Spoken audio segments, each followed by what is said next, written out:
Patay ang dalawang lalaki matapos daw makaengkwentro ang mga pulis sa isang checkpoint sa Maynila. Ayon sa mga otoridad, pulis ang isa sa mga napatay na suspect. Narito ang report ni Mav Gonzalez.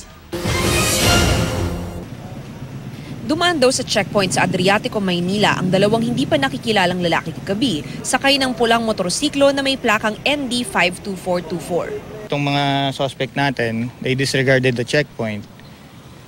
Tapos sumemplang sila dito sa may bandang tabi, kaya nahabol ng ating mga pulis. Tapos naglabas sila ng barel, pinutokan yung ating mga pulis. Dahilan para mag-retaliate ang ating pulis na putukan sila. Itinakbo pa sa ospital ng Maynila ang dalawang suspect pero pumanaw rin. Wala namang nasaktang pulis. Nakuha sa mga suspect ang isang revolver at isang 9mm pistol na may tatak ng PNP. Hindi pa ibinibigay ang pangalan pero ayon sa MPD, pulis ang isa sa mga napatay na suspect. Ayon sa pulisya, nakakatulong sa paghuli ng mga kriminal ang mga checkpoint kaya hinihiling nila ang kooperasyon ng mga motorista.